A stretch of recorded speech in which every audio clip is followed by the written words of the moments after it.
You know that the NHL season doesn't end for another month?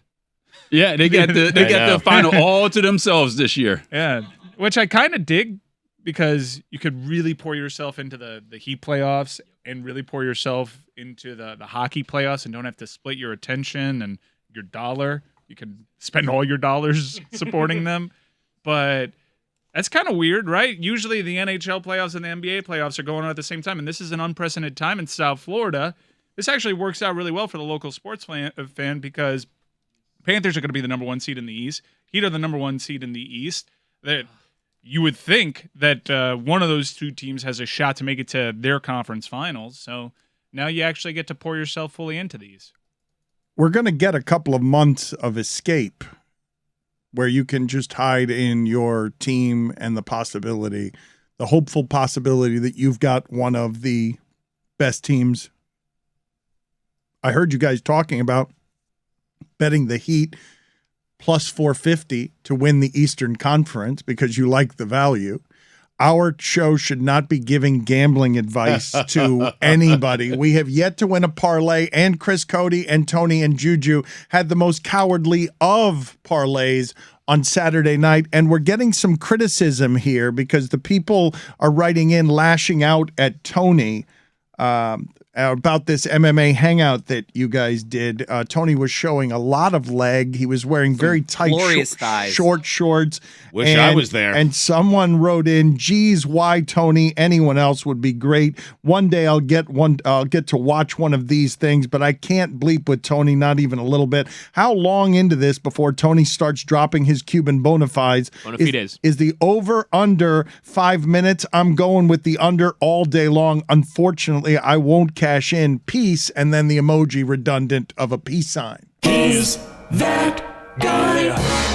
You guys had a crappy parlay. You bet just giant favorites. No, don't. Look, I continue to get crushed where somebody was referring to me as an absolute fraud because they say that I know advanced metrics and that I know how bad these bets are that we're making and that I'm trying to steal money from people because our bets are so bad. People think this is going directly into my pocket, that I'm tricking them and I'm getting a percentage because I'm throwing out bad bets out there. Because your bet that night was so shitty. The group of you trying to do the safe thing. Hold on a second. Shitty bet is uncalled for, okay? Because we had 2 of the 3 winners, and on top of that, Piotr Jan got jobbed, okay? Dana White came out and said that he won 3-2. We would have won. By the way, important to note, 2 days after we give the parlay, DK Sportsbook sends out a big bet UFC tweet.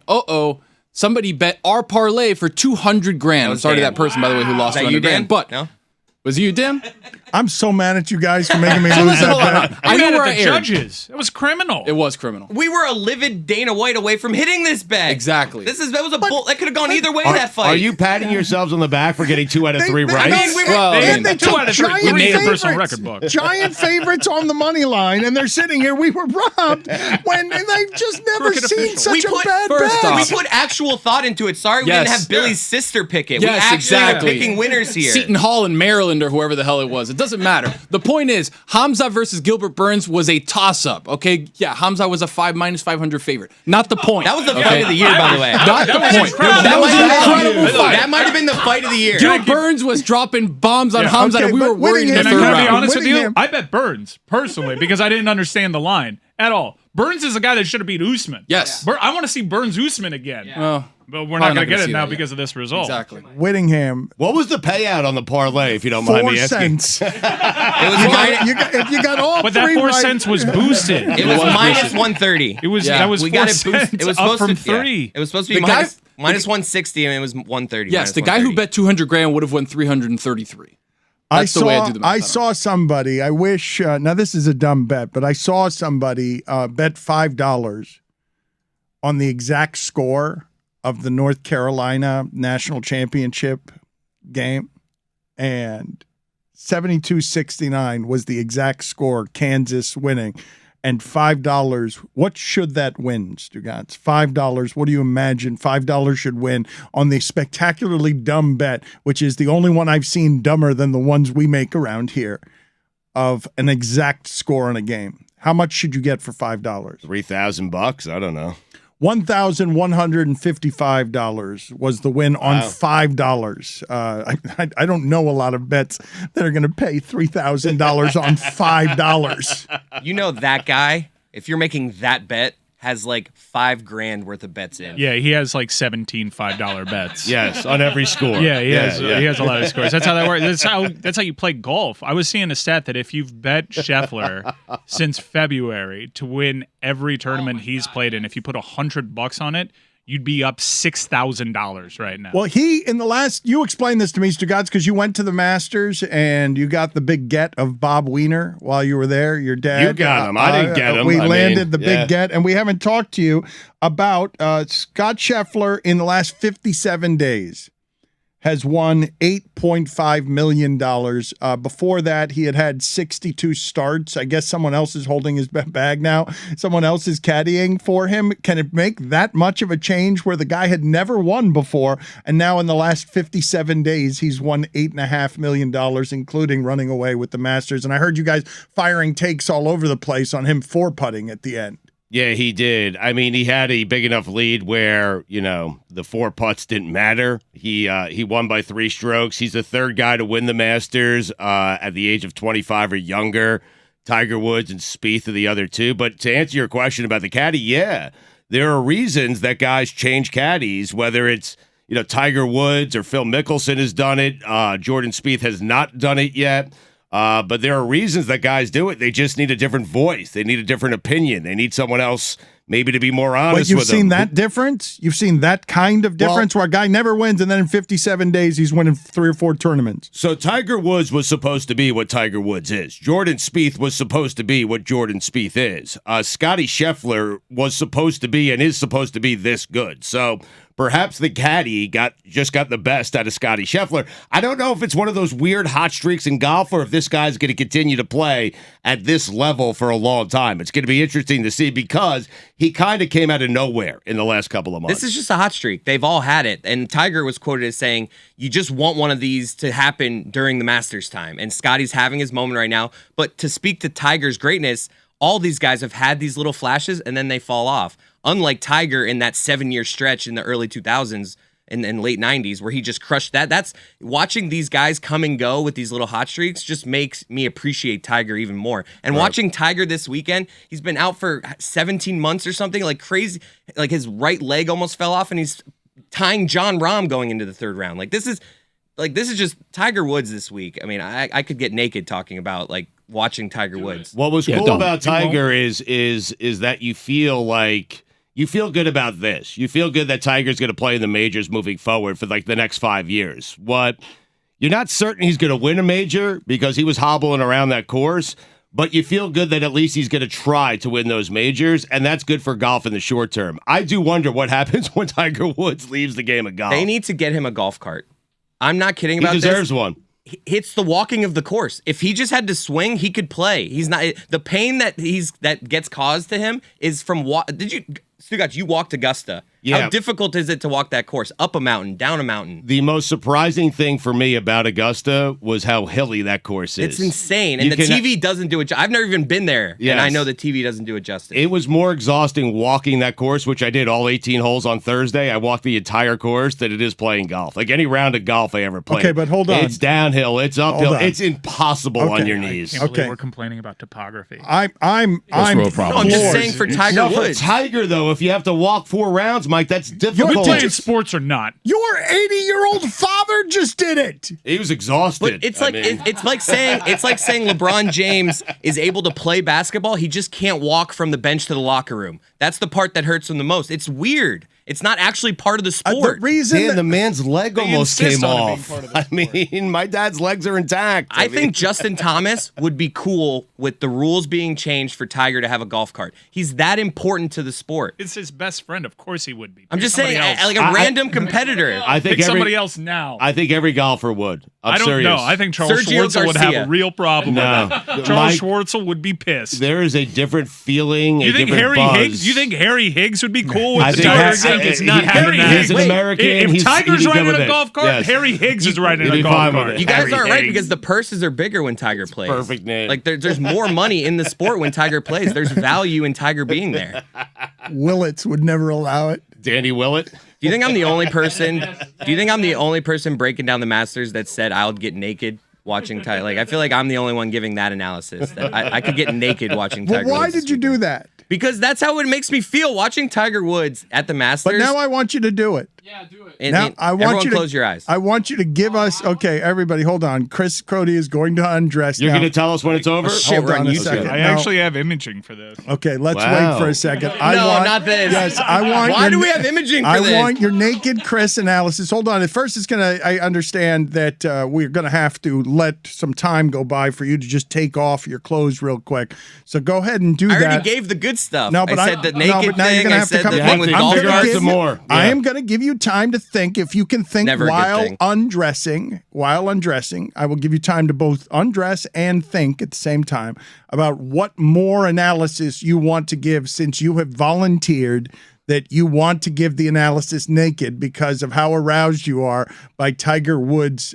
Just Why do you keep doing this to Tiger yourself, Woods. So Chris? thank you. He's taking off clothes now, and he's very uncomfortable with this. And I'm sorry to do this to you because he doesn't like for people to see his nipples, how freckled he is. He doesn't like for people to see the pastiness of his skin. So the clothes is coming off now. Chris Whittingham and Mike Ryan are roaring with laughter and a bit disgusted, like they're between laughing and vomiting.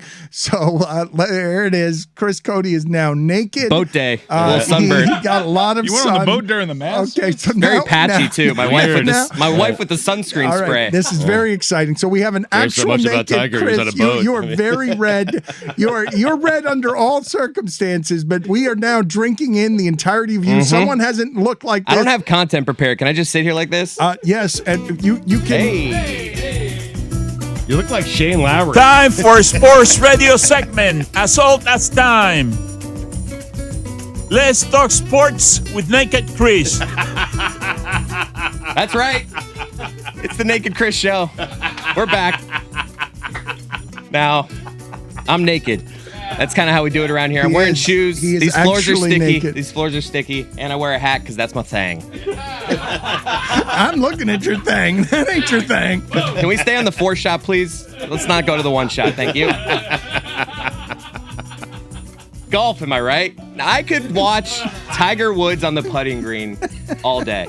I could be naked. All you need to get me is a grilled cheese, a mimosa, and Tiger Woods on the putting green. Stugotz, you agree with me? I do, Chris. Keep going.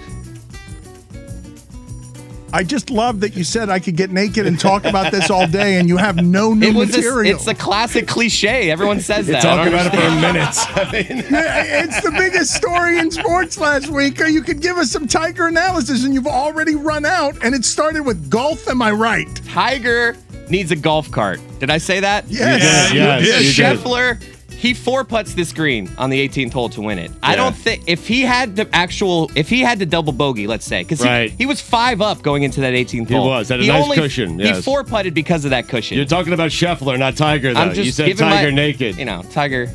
The story was kind There were actual betting consequences. Run out of golf content. I don't understand how he says he can talk about it naked all day and then has 9 seconds of content. If I had a shirt on, I could crush this segment right now. It'd be wild. The over-under for best score for the winner of the Masters was 10.5. So him 4-putting there, him getting that final score and getting in his own head actually had real betting consequences because he ended the tournament with a But minus 10. Stugotz says he didn't get in his own head, that he only did that because he could relax and was emotional and he wasn't actually trying. Well, him relaxing. Well, no, It that was cost obviously. It cost people money. He was Yeah. never in jeopardy of losing the tournament. He had such a big cushion headed into 18. He was fine. Max Homa, friend of the show, Yeah. said that he should have actually 6-putted just because that's an ultimate flex, saying I 6-putted to win the And the still Masters. won. And Yeah. still won the Masters. Yes. Chris, you were telling me earlier that you think at some point Scotty Scheffler is going to change his name to Scott. That's what I don't like. When he wins the Masters, the graphic goes up and it says Scotty with TTI. It's just not. Pippin? It's just Got it. not. You want Scott or you want a He Y? should Which do be, you once want? once you get to 25 years old, you're Right. Scott. Right. You're Scott. We've got Scott Scheffler. We've got two Billies around here. We got It should be Bill. We'll get to that a different day. What did you think about the field judges giving them 2 clubs length on 3? It changed the entire tournament around because that was one of the best shots in golf. That birdie on 3, and then Smith gets the bogey. It's tournament over. It was a wrap after that, and they gave him 2 club lengths because of the scoreboard. I thought it was very unfair. It's wild how many good golfers there are. These Cameron Smiths just fall out of the sky. This guy's actually really good, and it's like someone you haven't even heard of 3 months ago. Golf, huh? Back in the day when Tiger was in when Tiger was at his peak, there was like 6 or 7 really, really elite golfers. Now there's like 20 of them, and some of them you haven't even heard of. Like Scheffler. People were wondering why Scheffler made the Ryder Cup a few months back. And that's because they could see what was coming, because this guy, like Stugotz said, was supposed to be good. And that, my friends, is Naked Chris breaking down the mat. No, I got more questions. Get off this one really shot. trying Go to back end to this. the 4th shot, damn it. There was a bunch of good golfers that missed a cut entirely. Can I flick off this camera?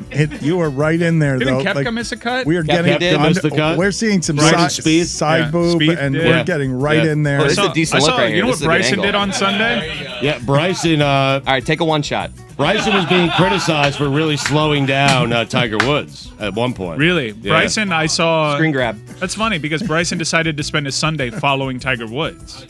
That I saw like a first-hand account from a journalist that was on the Tiger beat. That's an old magazine. Damn, I look jacked right now. But He's flexing. he noticed that Bryson DeChambeau was part of the gallery that was just following Tiger around, which was pretty cool. Also, be better at golf. What's happened to Bryson? I don't know. Ever Stugotz. since, like Brooks Koepka He's stole not- his soul. He's not good at that. Well, Koepka didn't make the cut either. So No, but ever since they're head-to-head, Bryson has been so bad. I know he's battled through injuries, but this is a guy that said his average should be 67 because he can get to the par 5s in 2 shots. And he's missed, like, every cut since then. Bryson is not good on that course. I think his best finish there is like 21st. That course does not suit his game. You have to have a short game to win on that course. You just have to, and Bryson doesn't have a good enough short game. You bring me back a sandwich? I did not bring you back a sandwich. I did not. Did you bring back any good stories, Stugotz? Because your stories sort of unraveled there, where didn't seem like your dad wanted to do that at all. That it was all about you and crocodile tears, and your dad wasn't emotional. And My dad was very emotional. We went Thursday. We walked the course. There's something about that place. The best part of it is no cell phones. It was so cathartic that for 13 hours, I did not check my cell phone. That was fantastic. I didn't care. I didn't care what was happening anywhere else. I only cared what was happening there. You walk past the driving range, and then it just opens up, and you see Augusta National. And that was a very emotional moment for me and my dad. And it kind of brings you right down to Amen Corner. And we went down there because that's what I've seen on my television for years. And so we had such a great time. Thursday was for walking the course, seeing the things that we had seen our entire lives. And Friday was really to sit down and watch the golf. And I am telling you, there is nothing better at any live sporting event than when Freddie Couples walks right past you and you get to scream a boom boom. Nothing better.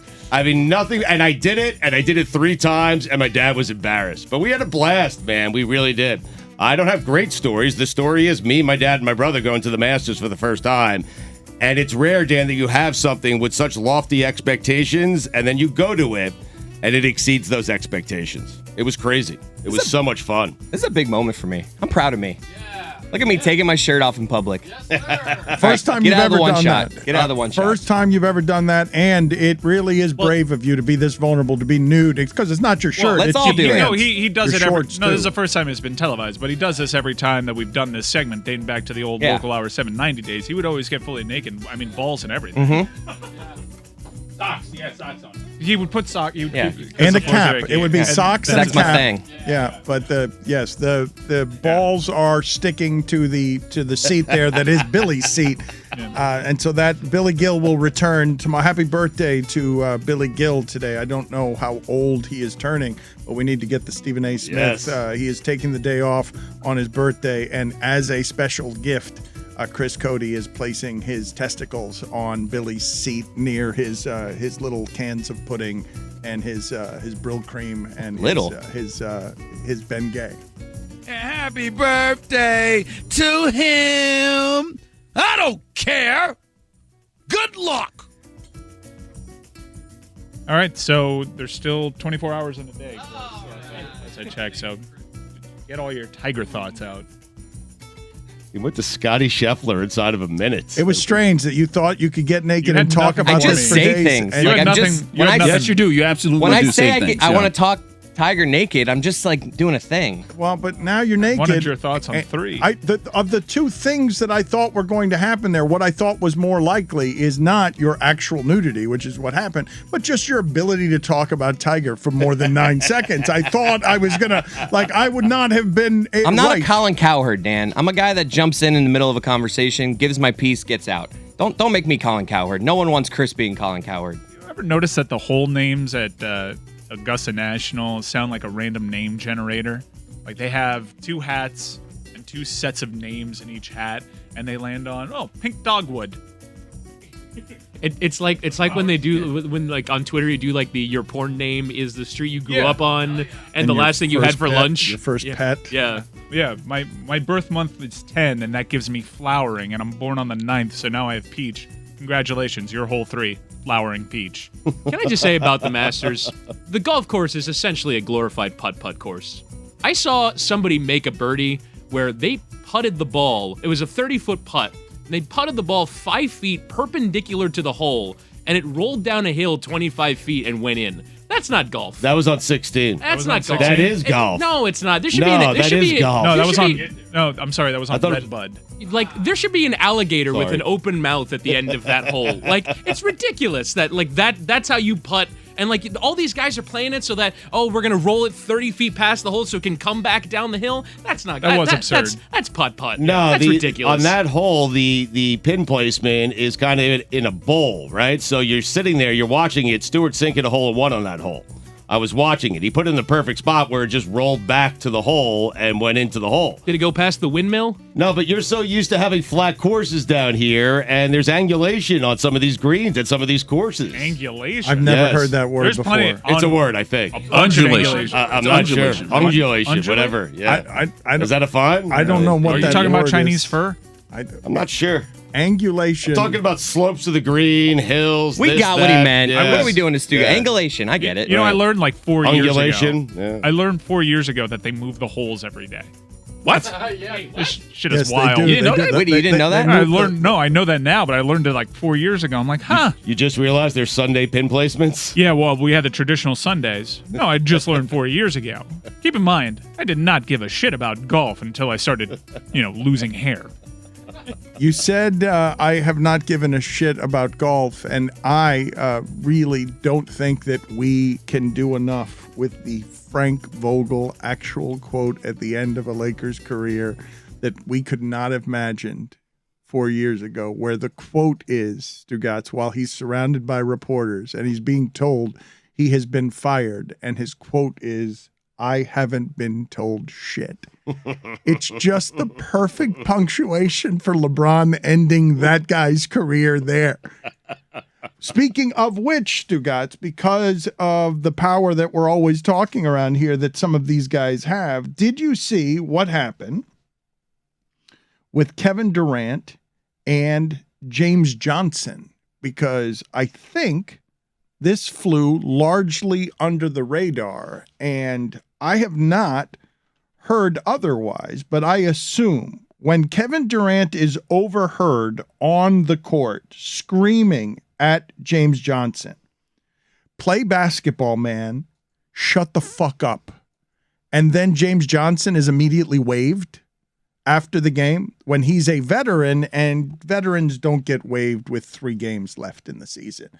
I thought to myself, holy shit, Kevin Durant got upset during a game, is tired of James Johnson's shit, just went inside and ended his career with the Nets. Get that guy out of here. Now, I don't know if that's right or not, but I don't hear... I think you're on to something. I don't Dan. hear a lot of teammates being mic'd up saying, "Play basketball, man, shut the bleep up," to that guy. Mike, can you get us the James Johnson story that we're always playing around here about him and his brother, because he grew up fighting and he was undefeated as a kickboxer and undefeated as a mixed martial artist?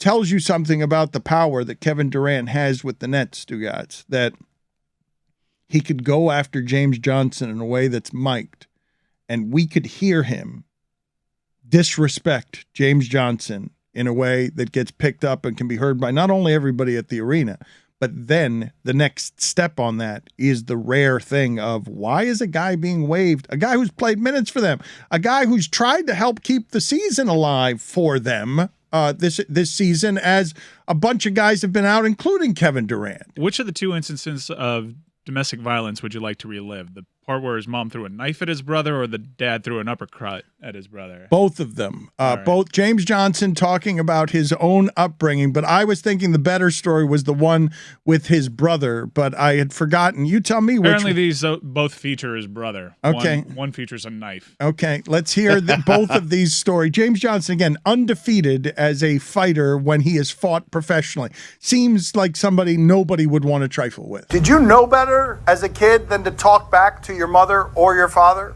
Nah, our opinion meant little to nothing. It was their way or nothing. And, you know, if you disagreed or you wanted to backtalk, it wasn't no normal swat on the butt or no take off his belt or get a switch. It was none of that. It was, let's get in the ring real quick, because obviously you think you're more of a man than me.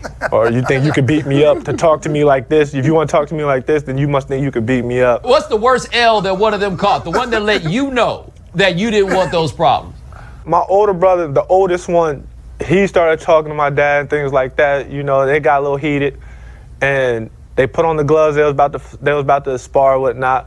And my brother had bowed to my dad, which is a respect thing.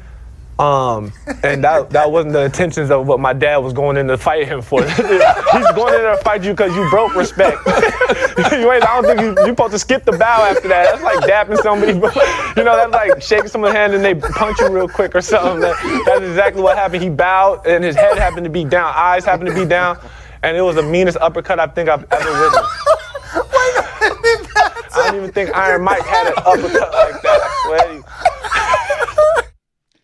Yes, it is glorified domestic violence. Now let's hear about the knife throwing. Give us the most memorable story involving mom being a disciplinarian. It sounds like you probably have some good ones. She was the one who always threw stuff. It was no matter what was close to her, you know, knife, ninja star, broom, pan. She was the one, and she was the most accurate. You know, I never seen her miss. And she knew she couldn't catch us. We always ran from her, but that's why she got good at throwing, I guess. That's my best story. My brother got hit. My brother got hit with that was the first thing in front of her was a knife. I'm not saying my mother is dangerous or crazy, but she was eating her dinner. That was the first thing that was in front of her that she saw when she wanted to get my little brother, and she picked it up and threw it. And I don't think she thought she was gonna hit him, but she stuck my little brother.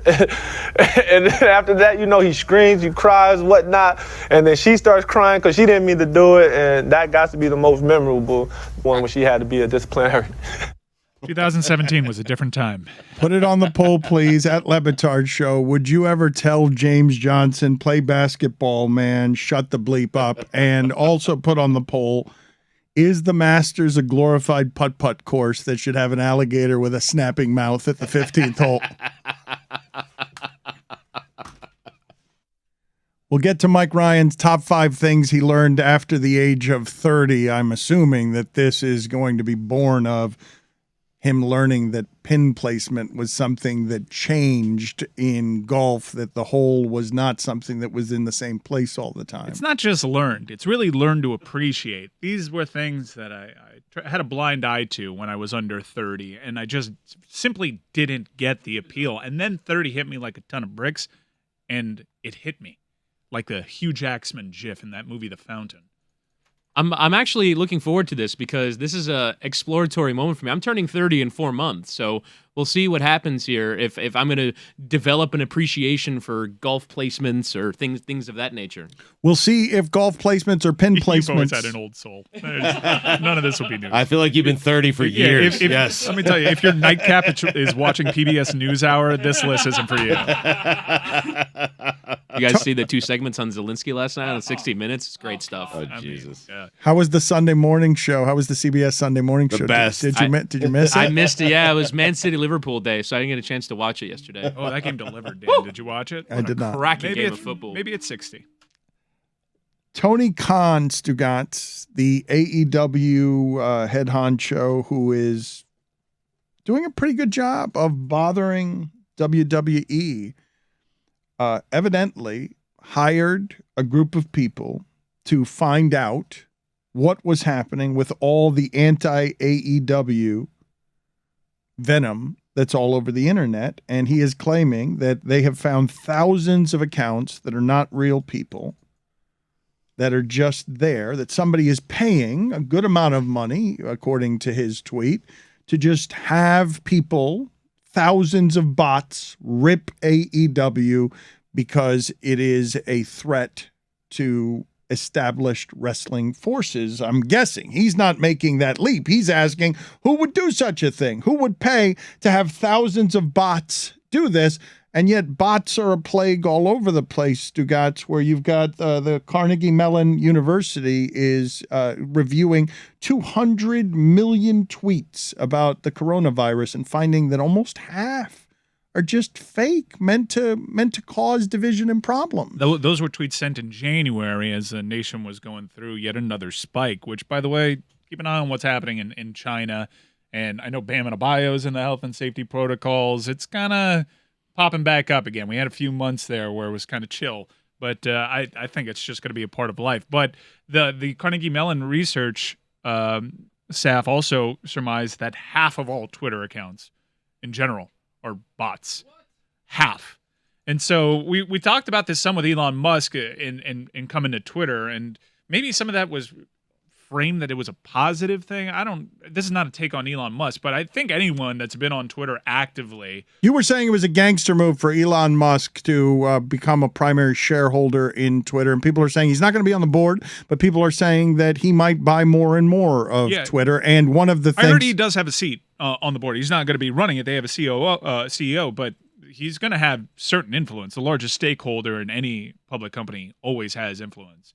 So anybody that's been an active user from the good old days, you could refer to it of like 2008, 2009 to now, knows that there's been something really different. It's a lot more negative experience than it was initially. I know the United States and the world has really changed a lot too, but part of that might be because of some of these artificial bots. So I am curious to see what kind of changes Elon Musk can force upon Twitter that I do think needs to pivot, because it is a divisive, negative force largely.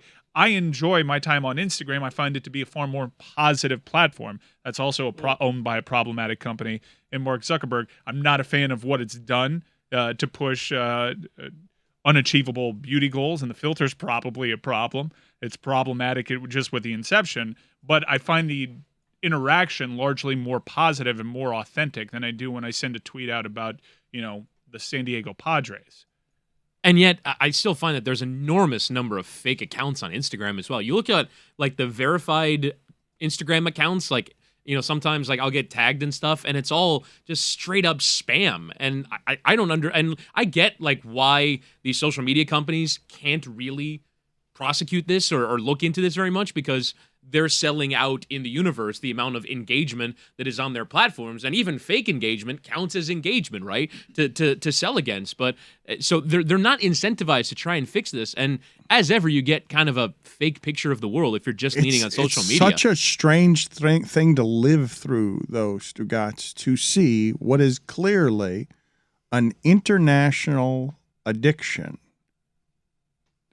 to this stuff that is less and less real, but is passing for reality and is disconnecting us and causing all manner of mental health issues just because of not just the amount of time spent there, but that you don't realize in your addiction, because you're liking it, you don't realize just how much poison is landing on you every day, because people are being cruel and people are arguing, and you have trouble telling what's true, and yet we're addicted to it. And you hear all the time about celebrities leaving behind Twitter for a couple of years, and the serenity, you called it cathartic earlier, to just be on the Masters golf course and have it taken away from you, because you're forced at the Masters to be present because they take away your devices. The worst part of my day at the Masters was when I got back and I had to check my phone. Yeah.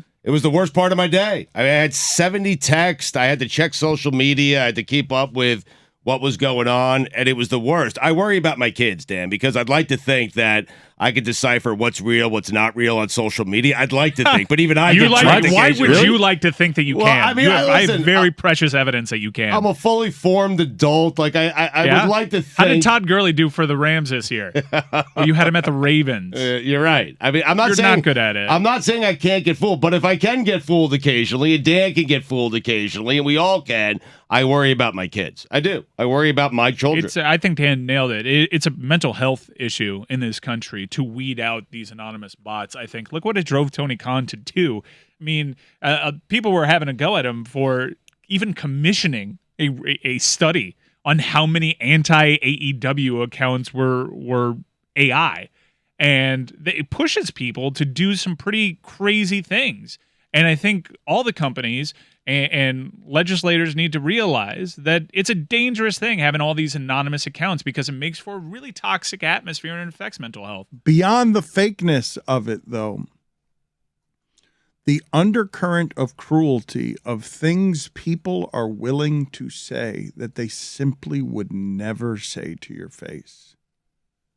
The roiling, anonymous, poisonous rage that is pulling people down with fake accounts and with real accounts, or people hiding in accounts just to say awful things. It's a slow poisoning that is deteriorating the mental health of just about anybody who's using it. I don't know, but we make fun of you for just retweeting compliments all the time, but it's a much easier game that way.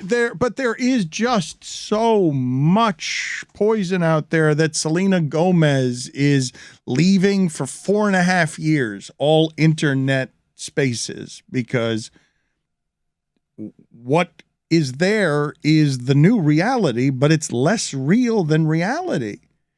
And it's so many people and fake people hiding in the shadows to just create an addiction that has a poison to it. And I believe most people that are listening to this right now will tell you they enjoy social media.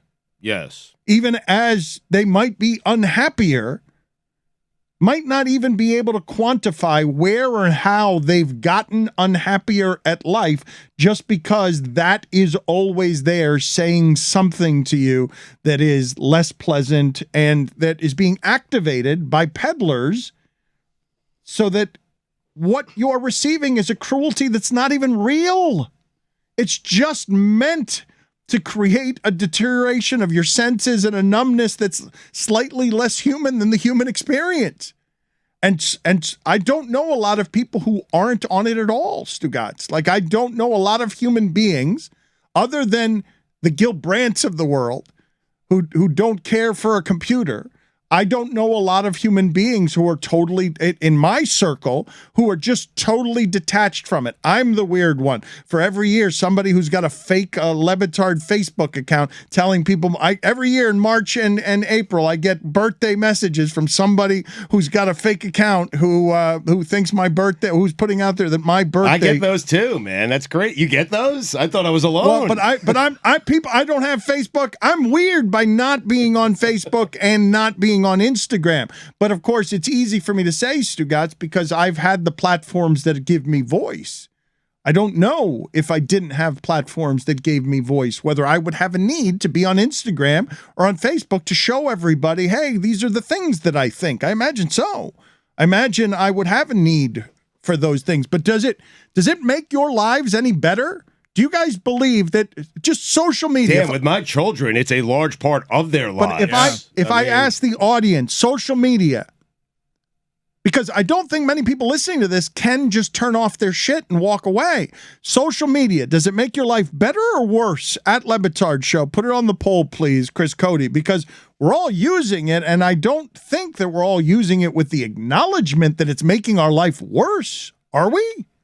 I mean, it depends what you're using it for. I'm using it mostly just to keep myself informed and retweet, nice things people are saying about me. But I don't think my kids really know the alternative. Dan, this is all they know. Like, this is what This is what the youth knows. It's not, hey, let's go out and play baseball today out in the field. Oh, no. We're that show. No, I am that show. It began with the youth, so he was off to a great start. The youth and baseball. No. Let's go play baseball Guys, in a field. Let's long for the time it's when your bothersome to me. daughters ran out on a field and played baseball with their afternoons. And mom would call you in for dinner. Oh, dear it was God. a great time. Dear God. It was a great Right time. before sundown. Yeah. Porch light gotta come Oh, on. it was the best. It was the best.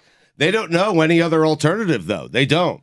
My kids have never done that. They don't do that. Like, they just, Dan, they'll all be in the same room and still be on social media communicating, not to each other via voice, but by pushing buttons. It's annoying. For me, it's the fact that it's an algorithm-based platform, so it's not even like it's a completely egalitarian, like everyone theoretically has the same space. And instead, an algorithm is producing your view of the world based off of the previous ways in which you've interacted with it. It's not real. It's a created reality that's just for you. Like, the whole thing is built to be just for you. Unless you, like, turn off on Twitter, like, the algorithm and with the recent, and you move to recent tweets, like, everything is based off of what you've already interacted with. So for me, it's the fact you get this prism of the world that is not real. And you're right about it being an algorithm, but I'm still trying to figure out why I'm getting news from Buffalo. Like, I live in Miami. Why is Twitter gearing news about Buffalo? Because you have an towards Android. my- Care about the Sabres? Your Android. No, that has nothing to do with that. You've claimed the Sabres as one of your 5 hockey teams. That is true, but why am I getting news about It's the Bills? listening to you. I just answered your question. Rochester, upstate New York. But you're interested in Buffalo stuff, so that's how that happened. Whittingham, you are correct that it is a not real poison, but did you see that Deebo Samuel deleted a whole bunch of 49ers this related again? social media stuff? Yeah, It's He's in a contract year, and it's enough he deleted all of his stuff. He deleted like 80 posts. Yeah. Is And he this, went is this to- the and Kyler Murray thing again? He went to breakfast with Mike McDaniel, too. Oh. Well, Which, I Wow. mean, the Dolphins did just pay $30 million a year to a speedy wide receiver. Final so year of that would be rookie quite deal. something. Final year of rookie deal, and Deebo Samuel. This is a new form of news. This is a what you shrug your shoulders, but Kyler Murray had stupid. But you say it's stupid, but if you're saying it's a new age for young people, Stugotz, you don't think that these youngest of athletes. If I say to you rookie deal, these are people who have grown up, whether it's Kyler Murray or Deebo Samuel, with a totally different version of reality than the athlete that you grew up with. So you say it's so ridiculous, but this is a pretty interesting evolution of how it is the modern athlete complains about his contract. It's not quite the holdout. It's just, I'm going to delete all my shit. And anyone that watched the 49ers, especially towards the end of the season, knows that he's probably underpaid right now, and the dominoes keep falling. Diggs got his money. It all started with the Kirk contract, and it's working its way down. Debo's next man up. DK Metcalf probably sometime after that. I don't know where the tipping point is right now, but Deebo Samuel's just 1 year younger than Austin Hooper. What happened to walking into John Lynch's office and just telling him, hey, for the love listen, of God. I'm underpaid. I'm outperforming my That's contract. happened. That's probably happened. It's probably happened with a phone call from his agent, and now you start getting public pressure on your side. You guys start getting all these bots tweeting at the Niners to announce a new Debo extension. Go out and play a pickup kickball game or something. There it is. Once again, Stugotz doing this move. I enjoyed for all the instantaneous news provided by social media. I did enjoy, Mike, that a good old-fashioned controversy arrived from another land, a Spanish language newspaper, days late. Someone crossed over the language barrier and asked Acuna about Freddie Freeman. And Acuna torched him in a second language interview, and it took a while for the news to get here because it's just old-fashioned. It's just coming in from another country, and Acuna is saying that Freddie Freeman, that they had friction, that he was overbearing, that he was someone that he couldn't talk to. And here's the part. This is the part that got me, that I'm like, oh my God. This would be an enormous controversy if it hadn't arrived days late from another country in a different language. Acuna had eye black on, and Freeman came by and took it off, allegedly, with his hand and said, we don't do that here. What? Who is he, Brian McCann? That can't be true, says- I mean, that's hard to believe that Freddie Freeman is physically removing the eye black. Freddie Freeman did confirm their issues. And I did find it funny that Acuna got taken out of context in an interview given in his first language, but there are some things probably lost in the translation a bit. I don't care what he has to say about someone once he's no longer there. Say it when he's there. Right? I'm serious. If you're Acuna, say it when Freddie Freeman's your teammate. You mean say it to the press when he is there? Because say it to anybody. Say it to somebody. It was very clear that they exchanged plenty of words while they were there. Is that true, though? Chris Cody's reaction was my reaction. That can't be true. And if it is true, you got to fight Freddie Freeman. Yes, you got to. Put his hands on you. You got to. I'm sorry. It seems like that was a detail that I read friction, I read overbearing, I read we don't really get along, and then I'm like, oh, and there's the reason. Like, I will never get along with you if you do that to me, and I have to share an infield with you. 3 Americas. It's unbelievable. It really is. It's a third America. Acuna's an outfielder. It's Latin America, and it's news getting in days late, and because of the language barrier, it's not as newsworthy as Deebo Samuel deleting things on his social media because he's speaking a totally different language. We only know how to do it if it's instantaneously on the internet. If it comes from baseball in Spanish, do you realize what kind of controversy this would be if the equivalents of these two people on a team? They're the two best Braves, far and away, the two best players on the Braves. A championship-worthy team. Can you imagine LeBron James and Anthony Davis having something like this happen between them? I'm reading Freddie Freeman's quotes from his MLB Network interview So confirming nice. this. Yeah. No. Quite the opposite. What do you mean? So nice. He said he loved them. Okay, but here's where it begins. When you put on a Braves uniform in that organization, there's organizational rules. Culture? No. You don't cover the A with sunglasses. No. You don't wear earrings. no. You have your hair a certain length. no. You wear a uniform out no. during BP. You don't have eye black coming down across your whole face. No, Freddie doesn't want anybody to be a free man. Those are just organizational things. So I guess I was one of the older guys that did have to enforce those kinds of things Freddie. in the clubhouse. Are you sure this isn't Brian McCann? It is Brian McCann in That's what I'm disguise.